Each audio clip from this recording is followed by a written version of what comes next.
Gig Gab, episode 487 for Monday, June 23rd, National Detroit Style Pizza Day 2025.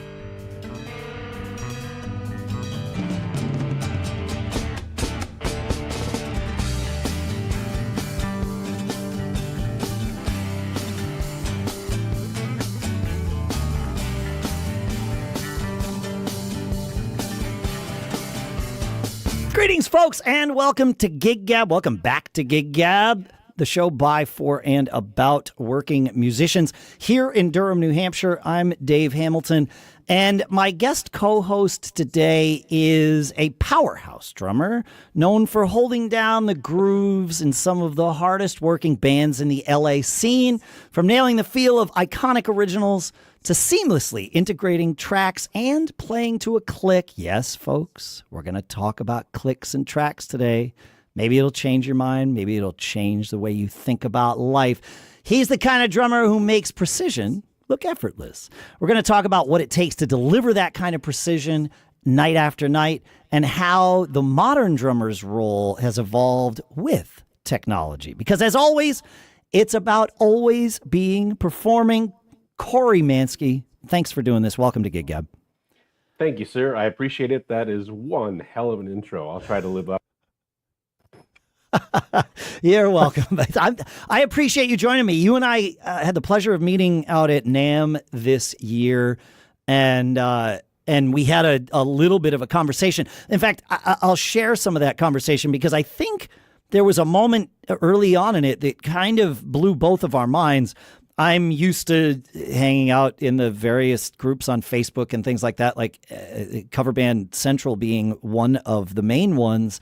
And anytime, I think right before NAMM, I had asked on there, like, who out there is using an iPad to trigger clicks and maybe even tracks? And if so, like, what apps are you using and this, that, and the other thing? And 50% of the responses that I got said, I have a drummer. And it was like, I obviously don't feed the trolls, right? I ignored all of that. I've been on the internet long enough. But then I looked, and then there were some people who had some helpful responses. And I shared this with you, and you're like, wait, there's people that don't use a click on stage. The people that aren't using tracks. And you said something, and I don't want to put words in your mouth, so I'll remind you of what I think you said. Something to the effect of, if you're a drummer in LA and you don't have this figured out, you won't get any work. Am I remembering this correctly? Ish. Yes. So the story goes like this. I sort of built part of my reputation on saving a show. I had a good buddy of mine, a bass player, and as a drummer, once you find that bass player that you really click with, like he's your ride or die. So that was the situation where my bass player was on a gig, and he was 2 rehearsals into this gig, and that drummer, who I don't know, could not get through a rehearsal. And the 2 things that he was having trouble with were, number one, he was having a hard time playing to the tracks, but he was also having a hard time running the tracks. 2 different things, right? That is 2 different things, but both bad. Yeah. Right. And so, and at the end of that second rehearsal, he pulled the band leader aside. He was just like, I've got a guy. And so he on his drive home from that rehearsal, he called me that night and he said, hey man, I don't know what you're doing, but I'm about ready to send you a link with all this material and a Dropbox link with these tracks and yada yada. And this show is in 3 weeks and it's sold out. And I think they're going to give this guy the hook. And can you kind of come in, do a rehearsal, rock the show? And Sure. I said, sure. So we did have one rehearsal. I got the tracks. I showed up with the rig that I'm about to talk about with you, the one that I texted you a picture of today. Yeah. Yeah. And I got through the rehearsal, and the band leader was shocked. He sort of turned around like, how is this going this smoothly? Like, what planet are you from? Kind of like, and what I was doing wasn't that difficult to me. And played the rehearsal, played the show. It was great. And then at the time I was writing for Drumhead magazine, and I wrote about that experience. And in the piece that I wrote, I basically said, hey, if you're in a cover band in Topeka and you can't do this, that's okay. If you are in, Los Angeles, California, and you don't have the capability of running tracks and playing the tracks and the familiarity of playing to a click and stuff like that, I just think the barrier to entry is a lot higher than you think it is in terms of saving a show like I did. And so when they paid me for that show, I thought to myself, yeah, this pays for. I mean, it wasn't a lot of money, but sure. For all the effort, and getting myself to the point where A, I was comfortable doing that, and B, I could do that reliably and seamlessly. Interesting. Okay, this makes sense. Okay, but still, there's some truth to the parable that I pulled away from that night with of this is a good thing to have in your toolbox, even if you don't need it every single gig. Agreed. Yeah. And I don't know about you, but the majority of gigs that I play which is part of the reason why I said this to you at the dinner table at NAMM, the majority of the gigs that I play are either click and or track. Like I don't often do gigs where I'm not using one of those two things. That's kind of mind-blowing, even to me, and none of this is a bad idea as far as I'm concerned. I not only am I comfortable playing with a click, and I have one of my first drum teachers, John Catrone, to thank for my facility in being able to do that comfortably. But I also understand the value of it on some gigs, arguably many gigs, maybe not all gigs, but it's there. But it even to me, it blows my mind that most of the gigs you're doing are to a click, because that's not the case here. Some are, but I would say 50% of the sum that I'm involved in are me saying, I think this song or this whole gig would go better with a click. I'm going to play a click for at least for me to hear, and maybe not for the whole song, maybe just to start a song. I find it very helpful on gigs where I am coming in and needing to learn a bunch of material that I don't just know sort of intrinsically. Having a click at least to start the song is great. It takes so much stress off. Totally. And I think that's the part that people don't get. That takes it actually takes the stress off. Yep. Well, and I will say you nailed it too. Once you get comfortable playing to a click, not that I want this entire episode to be everybody play to a click, but I think the thing that gives me, and it's interesting, because I'm comfortable with it. I always say, when I'm comfortable, the band sounds better. When I'm better, we're better, right? And so one of the things that I think is so crucial for me is, you're right. Most of the time, I'm deciding, I'm choosing, I'm going to play this to a click, and I have a little kill switch by my left foot to the point where, okay, I started this with a click, and now we're starting to feel it and vibe and blah, blah, blah, and I'll shut that off, and I'm cool with that.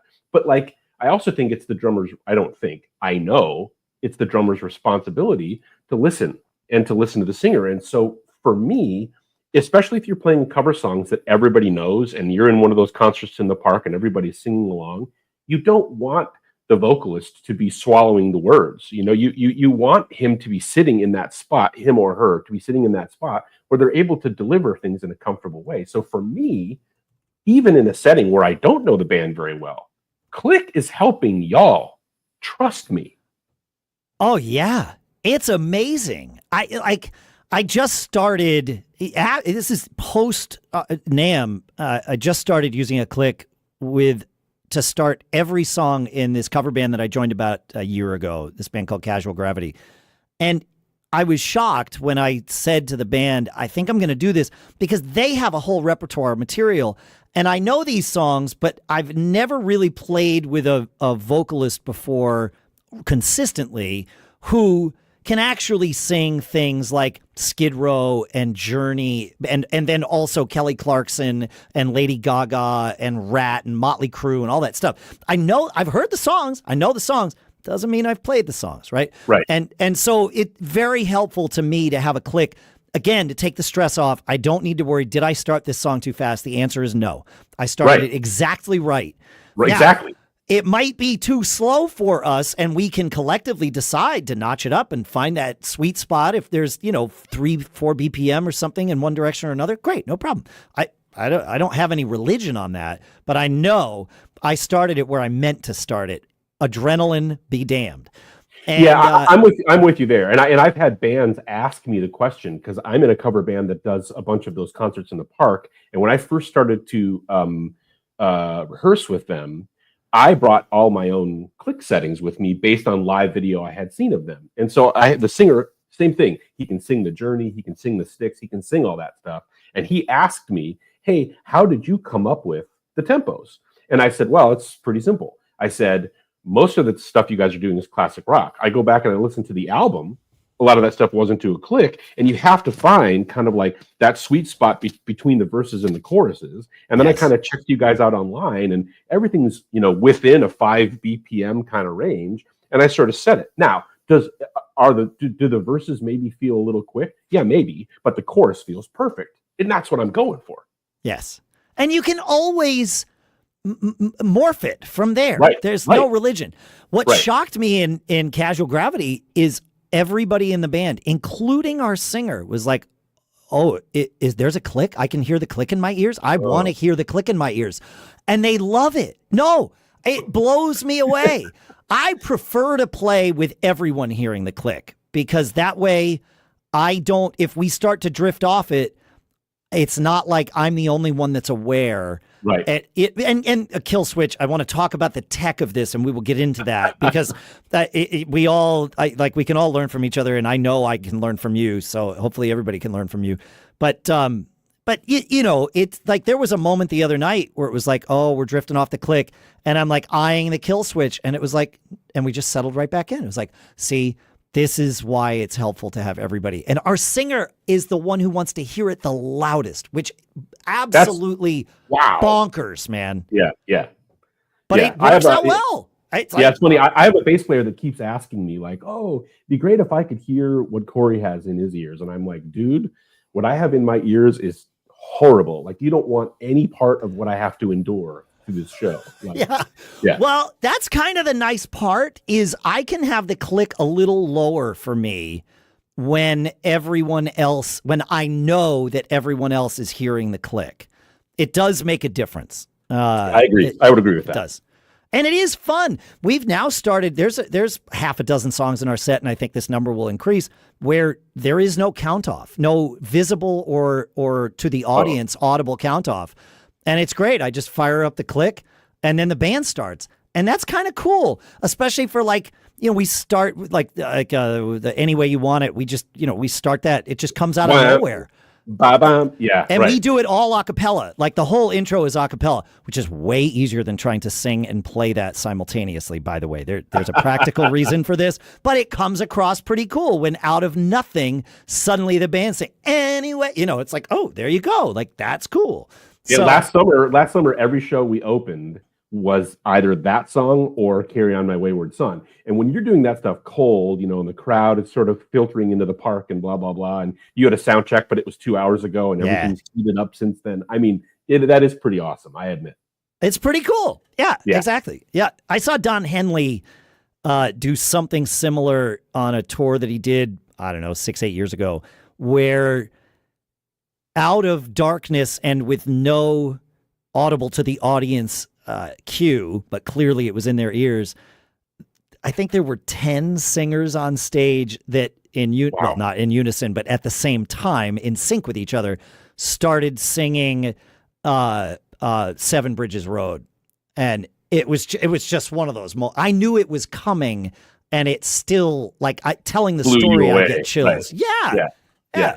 That kind of thing we say on this show all the time, our catchphrase is always be performing. Well, one easy way to always be performing is think about putting on a show all the time. Man, you're living rent free in my head. I was literally just having this conversation today because I always talk about, playing shows like that. The bass player in that cover band, he always says, like, being in a cover band that plays these things poorly is easy. Being in a cover band that plays these things authentically and gives an experience and puts on a S-word show is a game changer. And the tribute act that I just started, it's funny because we were having this conversation where we're not just getting up there and hacking through the tunes that everybody knows and pretending to be the band. We're getting up there, we have an intro track and tracks that connect songs and all this stuff. And like the people, I mean, their eyes are the size of dinner plates, and you're just like, yeah, that's why we're here. Like that's why you got off the couch. Yes. Exactly. Yeah. Live music is a visual art also. Like there's a whole thing, but sometimes, and we could go into the whole, what should you wear on stage and all that. My philosophy on that, and our listeners know exactly where I'm going with this, and they're sick of me saying it. Whatever you happen to be wearing on stage is your costume for that night, as far as the audience is concerned. Sure. It doesn't matter whether you put no thought into it or weeks worth of thought into it. When you walk on stage, the clothes and accessories that you are wearing come together to make your costume as far as the audience is concerned. I agree with that. And I'll also say this. Hey, drummers, Neil said it best. Playing a show and being a drummer is running a marathon and solving equations at the same time. So being a drummer is 75% musician, yes it is, and 25% athlete. It's like whatever you wear up there, be comfortable. Like, yes, come on. Okay, I'm going to jump around because you reminded me of something that I can't believe I didn't put on the agenda, but I have started doing and still haven't mentioned on the show since January because I keep forgetting.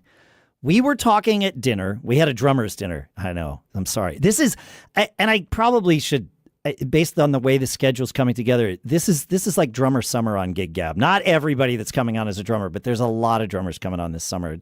I'm spacing it out. It's fine. Unite. Right. But we're talking about music all the time. However, we had a conversation around the table where the question to answer was, what's the thing you have in your stick or gig bag that you think would surprise people at the table the most? It was actually said much better than that at the table, but that was the gist.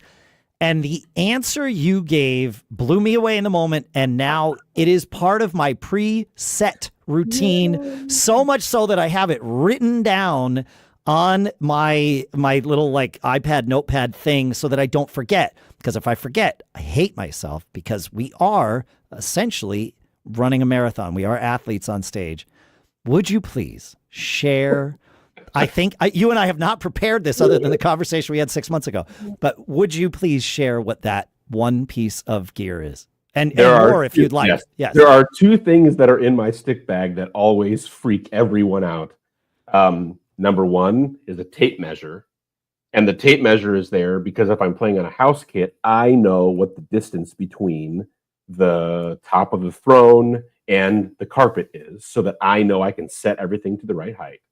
But I think the one you're freaking out about is chapstick. And the chapstick is for, I learned this from an old friend who was a marathon runner, and she used to put chapstick in her eyebrows to keep the sweat from running into her eyes.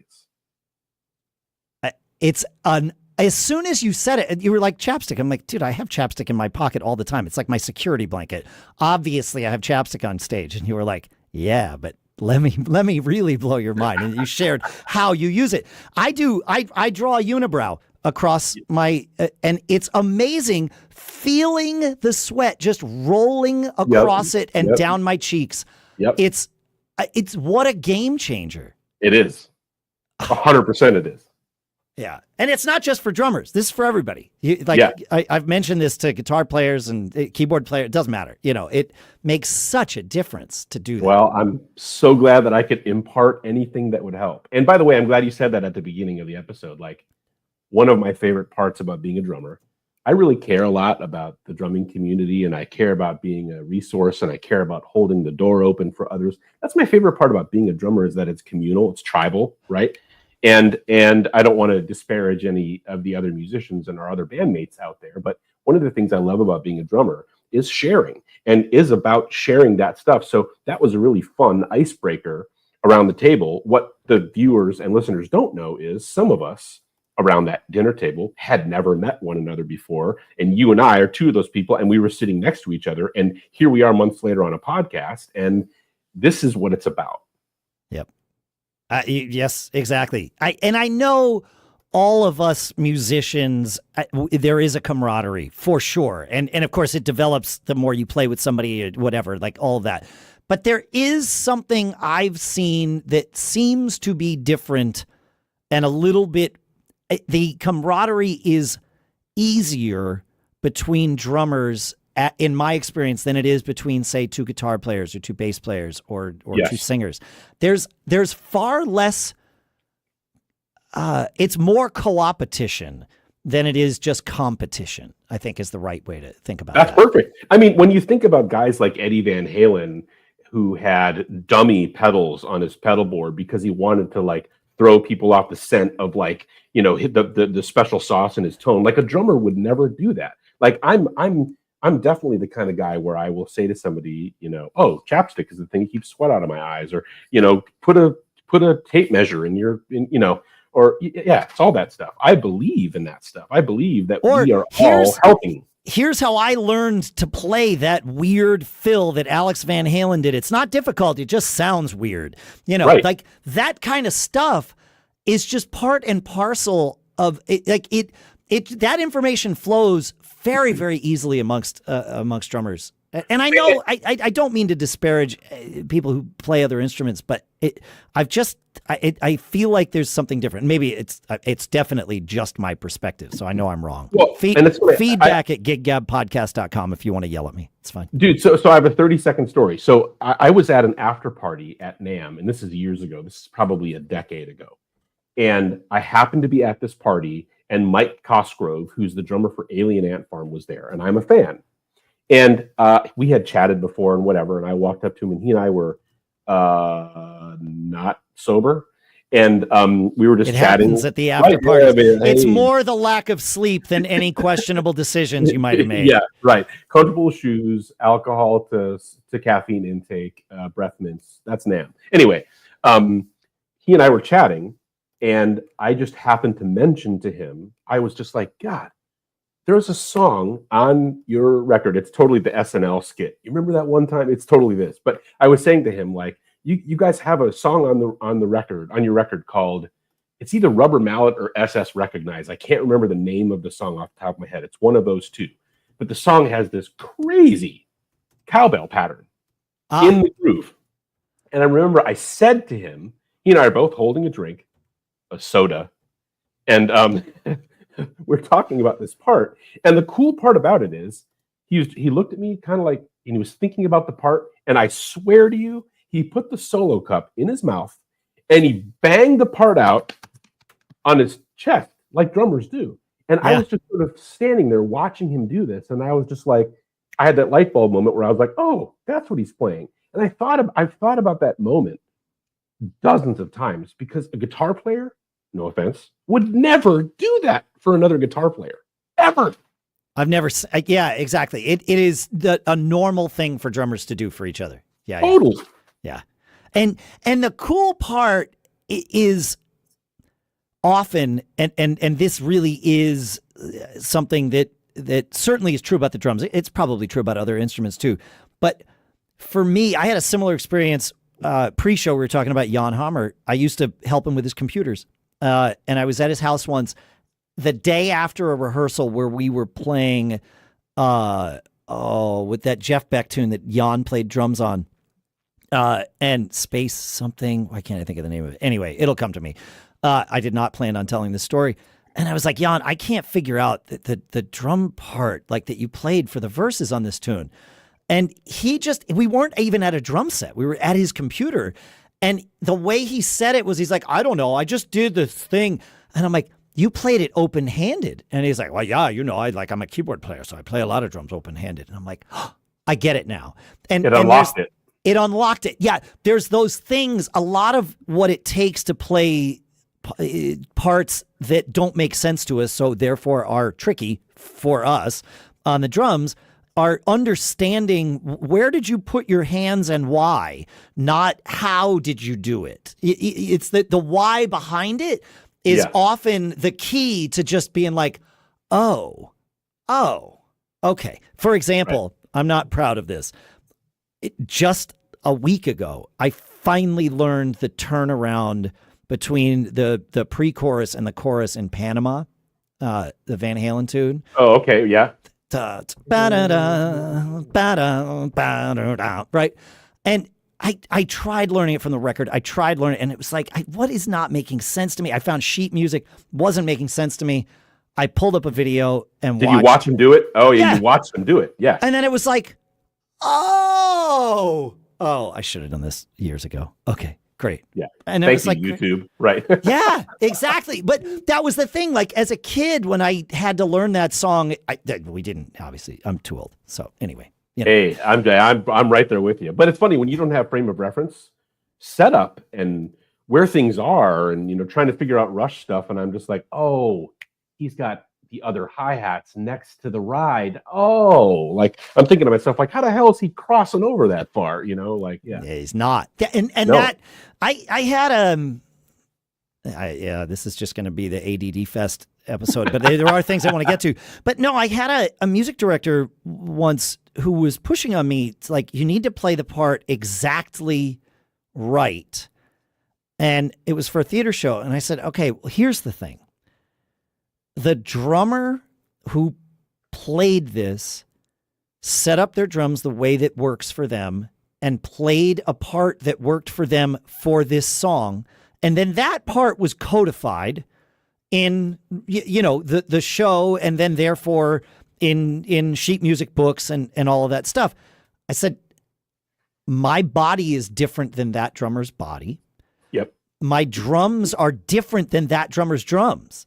At different sizes, and this is not community theater, but regional theater. So, a step up from community theater, but definitely 2 notches down from Broadway, and I'm like, I can learn that part and I can play that part, or I can play something that fits this song that's going to sound and feel way more comfortable for the band and the audience. And the dancers on stage, by the way. And so I have already chosen plan B, and now this is why you're yelling at me, because it's not what you see when you read the drum book, which, by the way, MD, you shouldn't have the drum book. You should just know where the hits are. That's not for you. But yeah, how are they reacting? Right. Yeah. And as soon as I didn't even have to get to the end of the conversation, but like that's where I was going with it. And they were like, okay. Let's play it again. Let me make sure the hits are happening where I need them to happen, and that the thing for the horn player is set up the way it needs to be. Let me stop obsessing about what you're doing and listen to it just as a whole. As a whole, yeah. Yeah, and there was, of course, at the end, it was like, well, okay, I just need one change because, yeah, I know you need to pretend you're in charge. That's fine. I'm the drummer. I get it. We're all control freaks here. So, yeah, they were like, all right, just make this change. And you're right. I think this is going to be great. I'm like, yeah, that's why. Like, I do bring a level of expertise to the gig. That's why I'm here. This is why I'm hired for this. Yeah, exactly. Like, I will not let the crowd nor the dancers down.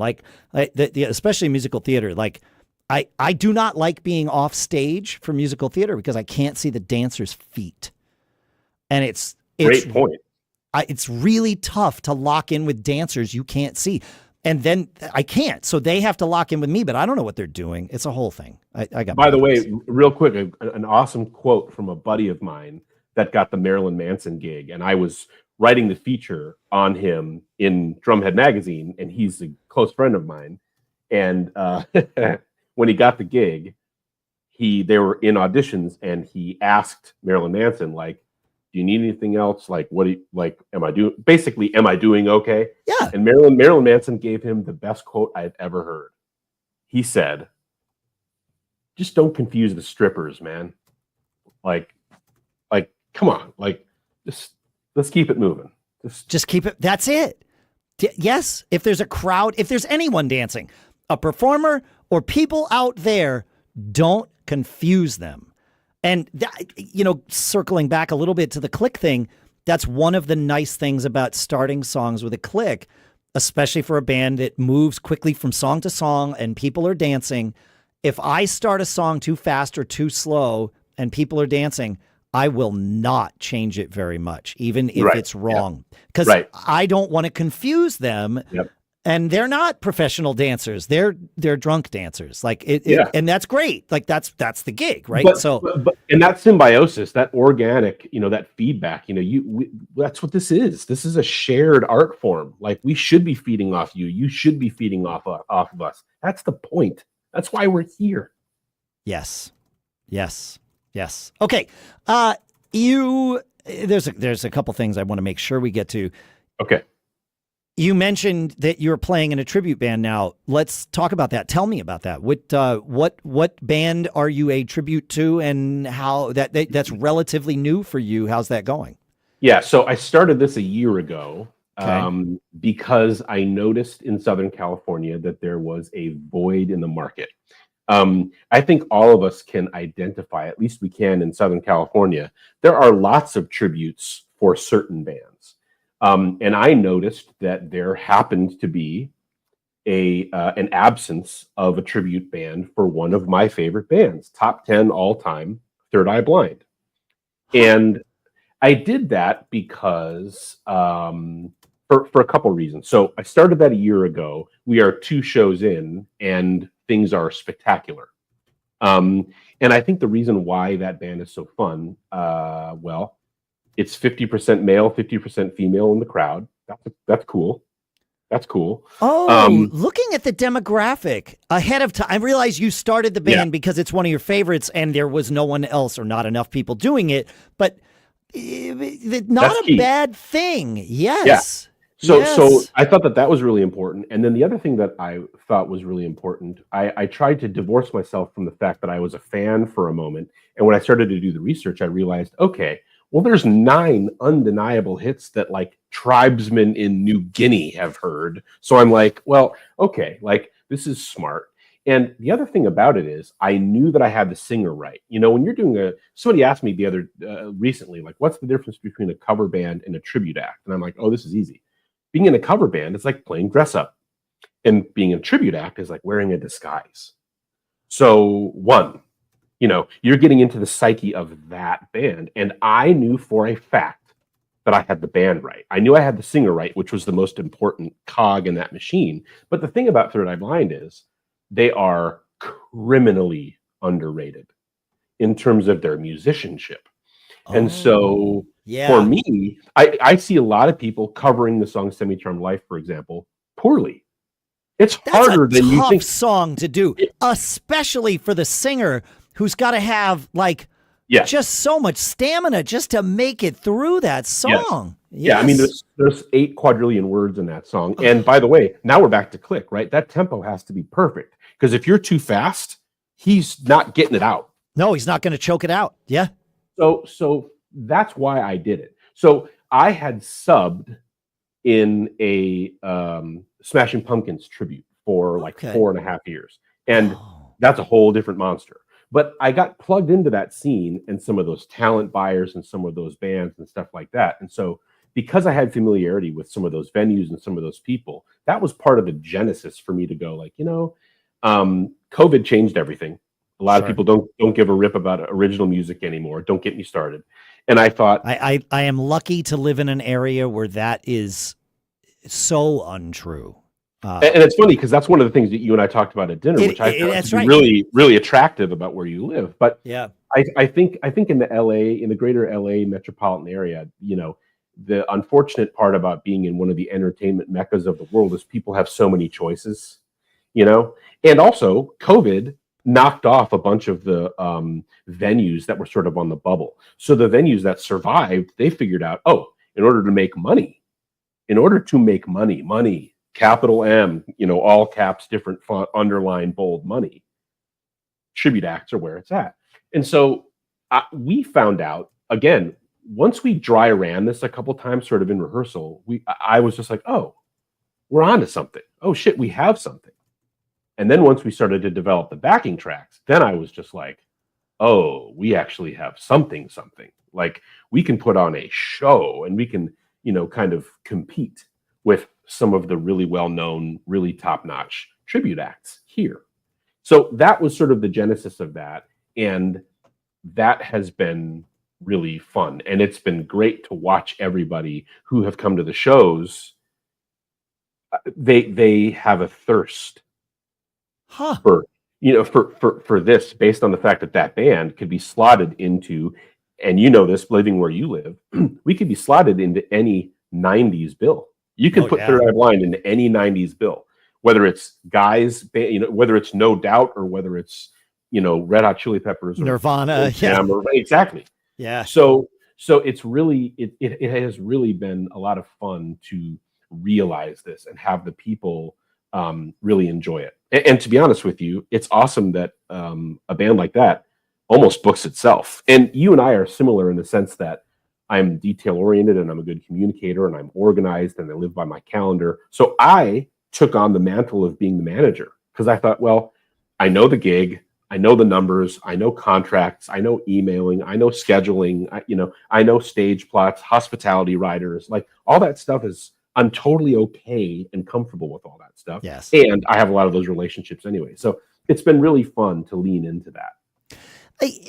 I wanted to obviously talk about the tracks and how you've developed those and really how you're using them live. But this idea of being comfortable with the paperwork side of it, the contracts and the stage plots and just communicating with people, I think that value is often lost on some folks out there. There are plenty of people who understand the value in it that don't want to do it. That's fine. That's fine. But how important it is to have someone either in the band or in the band's orbit who is like willing, able, and ready to take that charge, because I think that is going to define the trajectory of your band's success, or at the very least, limit the trajectory of your band's success if you don't have that.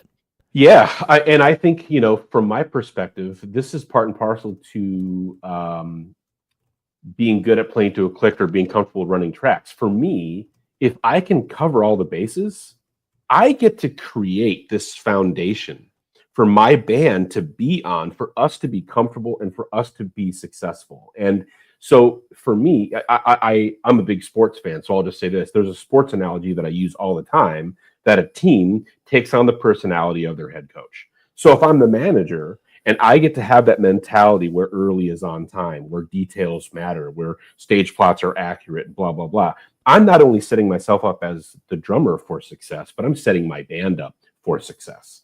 And that puts us in a position where sound checks go more smoothly, where the sound on stage is better, that type of, we get paid on time, all kinds of stuff, that stuff's important. 100%. And I think I thank you for articulating some of that, because I think this is a really valuable thing for us all to hear. So I appreciate that. All right, let's talk about the thing that got us together, other than the chapstick. I think the chapstick moment was where I knew that we were going to do this, but then we dug in more. So let's talk about how you, if you don't mind, let's start with the punchline here. What are you using on stage to trigger everything, and how is that working on stage? And then I want to talk about how you prepared it all.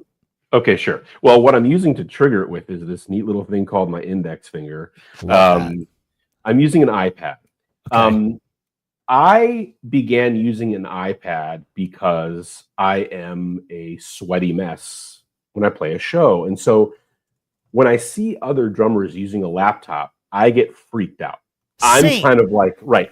Yeah. I don't want to bring my laptop to a gig. It's that simple. It's Right. not sweat. It's just one more freaking thing to Oh set my up. God. I am an efficiency Yes. maniac. Yes. Okay. You're preaching to the choir. So for me, it was the laptop thing, but it's also like, hey, drummers, guess what? Guess what it always is on stage? Dark and loud. Like, I don't want to have to like, what's the pass?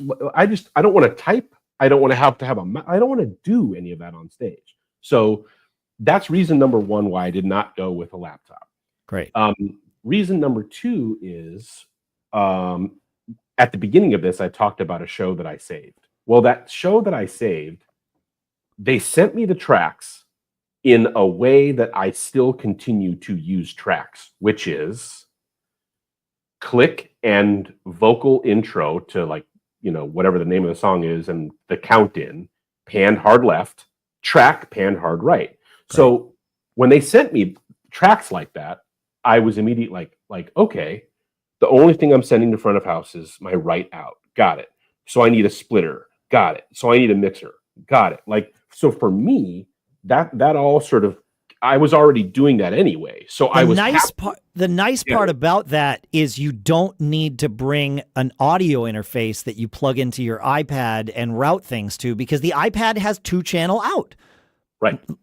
Left Stereo and out. right. Yes. Yep. But they don't have to be stereo left and right. You get to pick, and that's what you're doing is you're splitting Yes. it. Yeah. Right. Yeah. And so the reason why, so backing And up. you wouldn't even need, technically, and I'm thinking about this from my standpoint, you wouldn't need a mixer if you simply sent from the headphone jack on an iPad, Right. with a Y adapter into 2/4-inch things, one into each into a separate channel on the mixer. One only goes to the ears of the people who want them, and the other goes to front of house and presumably your ears as well. So. Right. And the only reason why I transitioned to having the click box, the thing that I built, the thing that I texted you photos of, the only reason why I transitioned to that is because I wanted to have individual control over those things. So sometimes, when you're in a song and things are getting a little wonky, it's so easy for me to reach over and be like, oh my God, I need more click because I can't bail. Because if I bail, now the track's go. The track's gone. Right. Yes, for sure. So for me, I want to be able to jack up the click in a challenging section or whatever to the point where I know that I can still fly the plane and stick the landing. Like that's how I feel. Okay. So you that's what my second iPad is for. Yeah. To control the ears mixer where I have that stuff. But you could do it either way. Like, it doesn't matter. You just need on the fly control over the mix of especially those two things. Yeah, and I will say, the app that I'm using. Yes. I cannot believe I'm going to say this out loud. This is going to hurt my soul. But the app that I'm using is no longer offered. Like, you can't find it anywhere. Yeah. So one of the reasons why I've been excited to do this is I want to say to the world, hey, anybody that knows of any other iPad apps that do this, please let me know. Anyway, the app is called SoundCue. Okay. And the best part about that app, I think I paid $14.99 for that app. There are two amazing pieces. There are two amazing features of this app. The first one is, let's say we get to the gig and somebody says, "Oh, we need to play this song. We need to reverse the order of these two songs." Well, because it's on an iPad, they're basically like Hollywood squares. There's all these squares that have the titles of the MP3, and literally, because Apple is genius, I touch that one title, and if I hold it, I just move it over, and I can change the order of, yes, So for those of you, I realize, and I Yeah. say this as much for Corey's benefit as everybody else's, I realize most of the audience is listening audibly.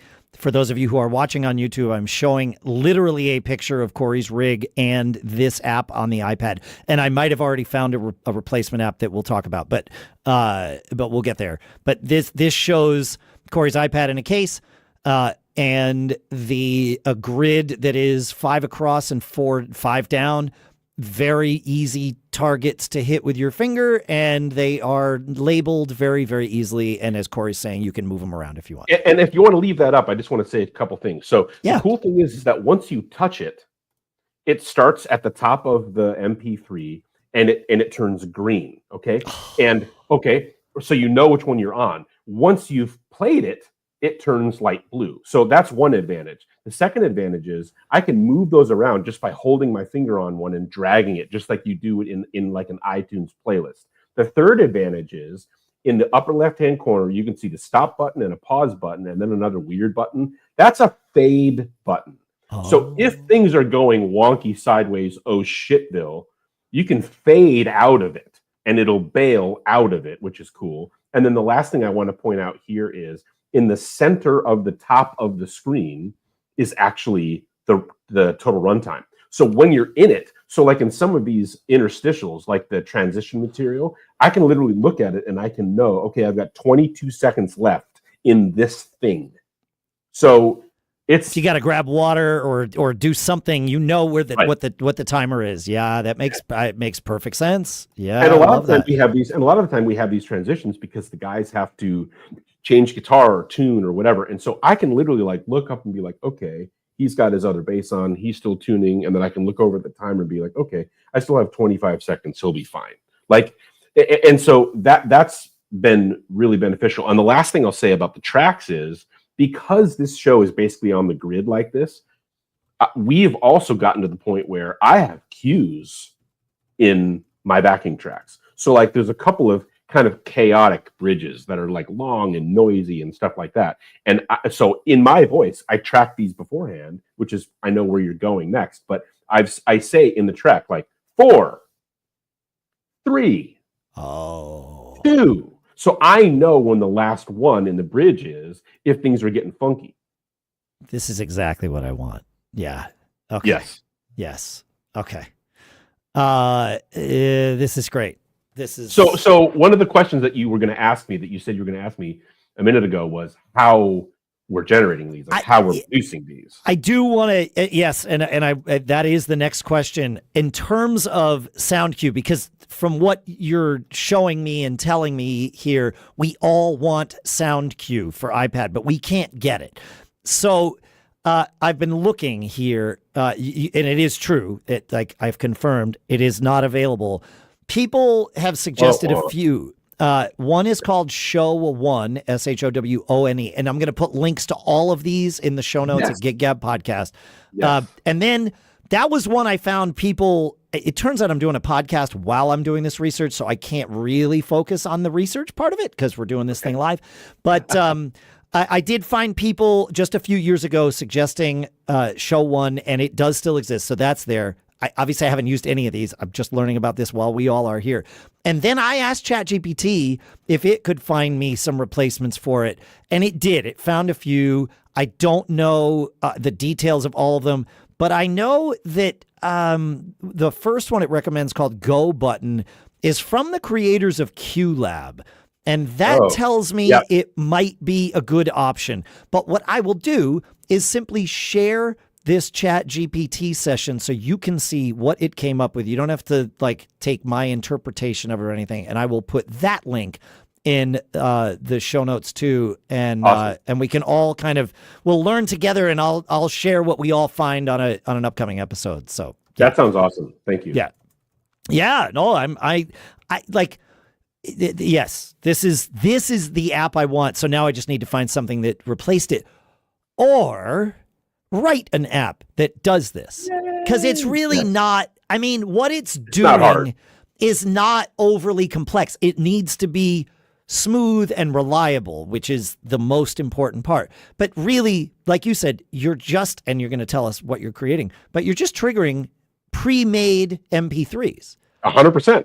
So 100%. it's not the app doesn't know what tempo you're playing in. It doesn't care. You're literally just playing a pre-made file, and that's that. So if 6 months from now the band says, "So, Semi-Charmed, I want to play this 1 BPM faster," it's not like on the fly for tonight we're going to do this. It's okay, I got to go back and make the right. Exactly. Now, I know you've got the original source files, and it's not that big of a deal, but it's not the app isn't doing the smarts. It's literally just an audio player in cart format, if you will. Exactly. That's, by the way, you said it perfectly, and that also clues the listener into like what I would do in an emergency. So on my iPad, I also have all 12 files saved in a playlist in files, because if I really got bent over, I could go to something. Yes. And you could put that same playlist on your phone and a backup iPad and your singer's backup. So you've got options. I love this. Okay. So, I mean, the disadvantage there is that, I'm having to do the fade outs like manually, and, I might lose the click or something, which is sucky, but it is what it is. Like, it's going to work. Good news. You've been playing the drums long enough. You might be able to figure that out on the fly if you had to. So, yeah. Right, go ahead. No, I was going to say, how are you? But finish your thought. I can ask this question. Yeah, I think I was going where you were going. Like, I think the key to this whole thing was pre-production, because figuring out what we needed and figuring out what the tempos, finding all the sweet spots, doing all that work ahead of time is what gave us the opportunity to then create what we needed. So we as a band discussed, like, okay, what are our must-haves? Okay, well, the must-have in that song is, there's kind of a cool cello patch that like sets up that thing. Like, we as a band, I mean, this is my philosophy anyway. Like, I think backing tracks are supposed to be like spice to taste. I think that they're supposed to fatten, enhance. They're not supposed to replace. It's not faking. It's not that. And so I hope somebody's upset by this. I really do. Because it's clear that for the type of show you're doing and the type of show a lot of people would like to be doing, these are the table stakes now. Yes. So, yes. Yeah, I mean, what we're trying to do is we're trying to give an authentic experience. And when you're playing a really well-known ballad that has string patches in it or whatever, like, when I was doing the Pumpkins thing, like, we played Disarm. Well, there's timpani and bar chimes and a string section and stuff in there. And it's like, if that's missing, the whole crowd is just like, it sounds funky. I don't know why, but something's funky. They don't know. I'm not talking trash. I just mean, like, being able to complete the circle for them is the point. And so in the tracks that we did, we sat down as a band, we listened to the original tracks from the band, from the albums through the PA, and we made notes. What do we need? Okay, there's a tambourine part that is kind of the key there, and I don't have a fifth arm, and the singer can do some of that, but like maybe that should be subtly in the track. Like maybe there should be some guitar like rhythm like under that solo part. Oh, maybe there should be, let's have all of the backing vocals in there. And so my point is, we did all of this stuff in the room. We performed all of it and tracked all of it in Pro Tools. Then we mixed it to the point where we centered everything ratio-wise on where the backing vocal is. So everything falls in line with where the backing vocal is. And then we get into rehearsal, and we rip a rehearsal where we play the show 3 times and we record it. And then we go back and we listen, and we're just like, okay, that's great, but the tambourine was way too hot.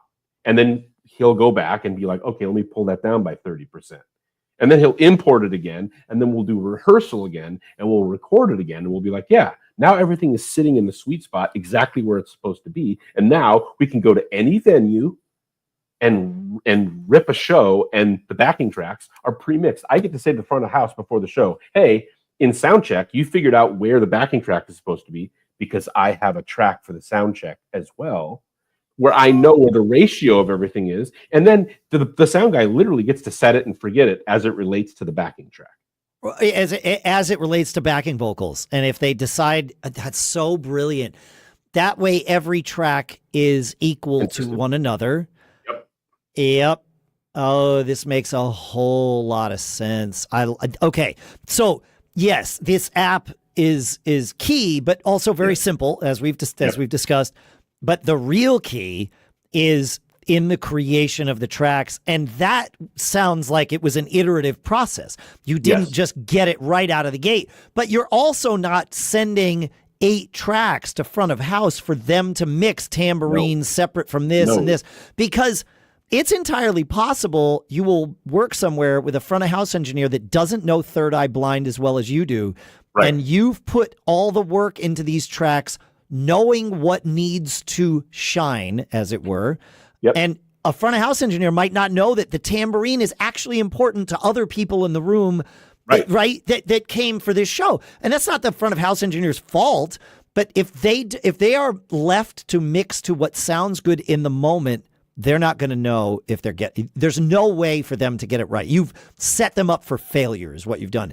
Instead, with this mono track that you've pre-mixed, you've set everyone up for success. And I love that.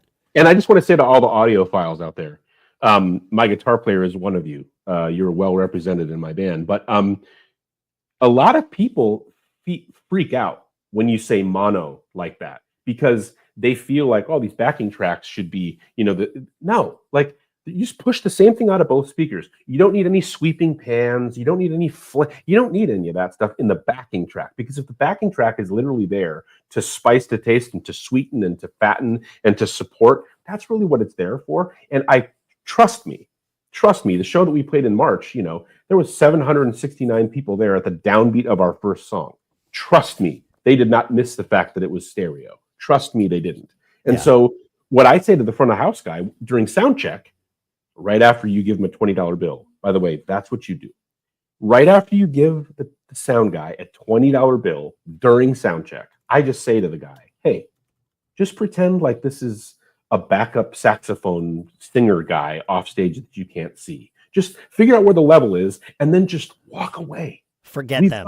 We've done all the work for you. I promise you nothing's going to pop. Nothing's going to stick out like a turd in a punch bowl. We're fine. Love it.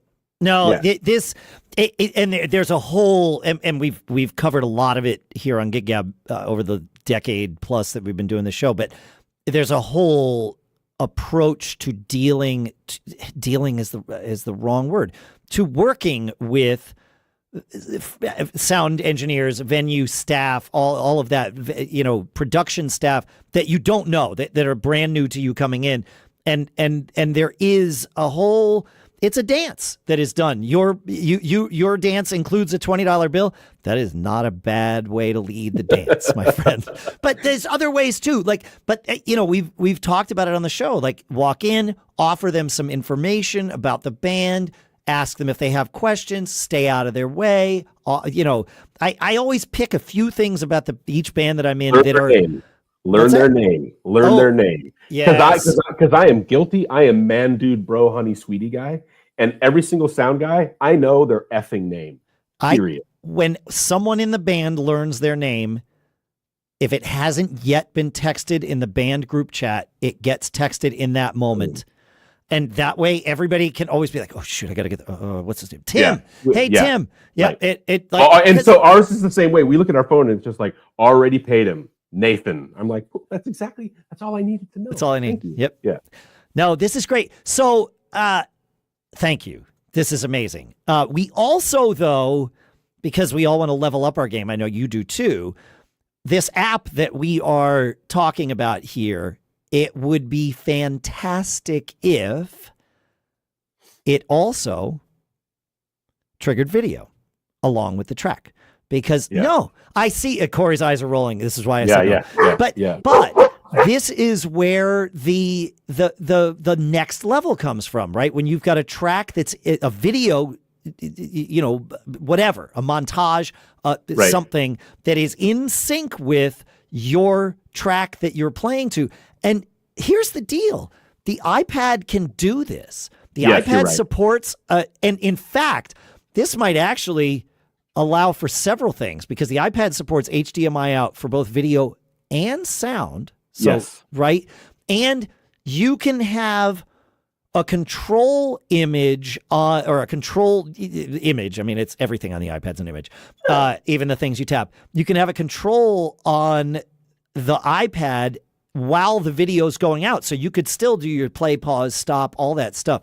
Like this app may already exist. It might be already in the list of things, but that would be the thing to look for is something that not just triggers MP3s, but would trigger a movie file that also has a stereo track that has the click on the left and all the tracks on the right. Like it's all the same. And then you sync the video to it. This stuff's it's time consuming, but it's not difficult. So yeah, I think one of the biggest misnomers, one of the biggest misunderstandings and I don't mean to, again, I'm not talking trash, for a lot of the people that go out and see concerts, the thing that they don't realize is the show that they're seeing, same exact show that happened in the 24 previous cities. The video, the jokes, insert city name here. And I'm not disparaging bands. I'm not talking trash. What I mean is, what I'm illustrating here is it's all the devil's in the details. It's all about the pre-production. It's all about the production because you're right. An iPad has the capability of generating MOV files or MP4 files or whatever. And if you produce it all ahead of time, your show can be kind of punch block. And I got to say, embrace technology, everybody, because if you do, I get to walk on stage and start the show and it doesn't matter where I am. It feels the same. And we're able to give the crowd what they want, what they want. And the last show we did, there was an F up, not on my part, not on my band's part. And I'm not making this up. This literally happened 2 weeks ago, where the drum riser was 6.5 inches narrower than they said it was. Well, I know that I need 5x8. I know that it's on our stage plot. So when we got there for sound check, I was like, oh shit, I have two choices, like geometry. Like, what if I angle? Can I still fit? No, that doesn't work. So then I'm like, okay, well, either it F's the right side of my setup or it F's the left side of my setup. Yeah, I'm like, pick one. Okay. Right. So I chose left. So I thought, okay, my mixer and my iPad and my side snare, which is crucial for this gig, and I'm a 1/4 of an inch, 9 degrees, F me up guy. Like, I'm terrible about this stuff. So I'm having a conniption fit going like, oh God, all this stuff to my left, it's not going to be an inch closer to me. It's going to be 6.5 inches. That's a lot. That's a lot, even for somebody who might not have a conniption fit about 1/2 inch. Like that's changing your right. Yeah. So I did it. Played the show, and two things are true about the show we played, aside from it being really fun and everybody having a great time in the crowd. Number one, because we produced all of the tracks, I didn't have to effing worry about that part. I was still able to get up on stage and do my job. And the second thing that happened is I threw out my back.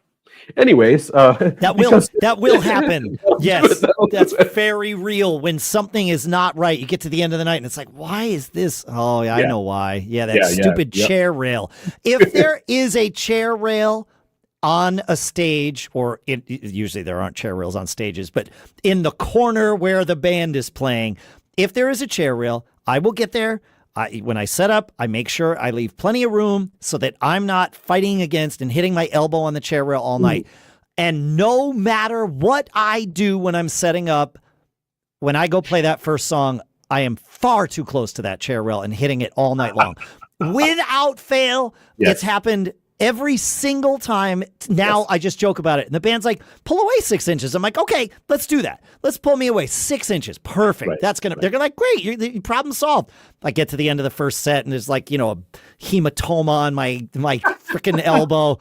And they're like, what happened? I'm like, oh, the chair rail. They're like, the 6. And no, of course it wasn't. I told you. Don't you remember the Liberty Bell part in that song when my elbow keeps clanging against that effing railing? Yeah, been there. Thank you so much for doing this. This was great. I want to let's stay in touch, and I want to have you back on the show in whatever 6, 8, 10 months as you've had more gigs under your belt and as your setup and things. I mean, it's pretty evolved as it is right now, even at gig number 2, because it's not gig number 2. It's gig number 2 with this band, but still, as you evolve this, I want to pick your brain. I know everybody does. So. Where can people, if they want to follow you, where can people find you, Corey? Sure. I'm easy to find. It's always just my name, which is at Corey Manske, CoreyManske.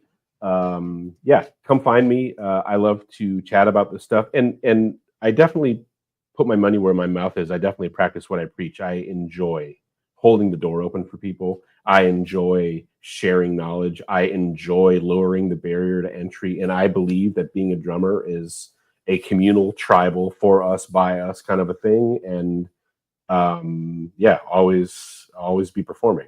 Gosh, I didn't even have to ask you to say it. You just said it, which I love. Thank you. It's the truth. Yeah, you're welcome, man. Thanks. I really appreciate it. I'll make sure to put links to your socials like Facebook and Instagram and stuff right there in the show notes for everybody. So, Corey Manske, thanks so much. Everybody, thank you for listening. Feedback at giggabpodcast.com, and always be performing. We'll see you next week. Lovely. That was excellent, man.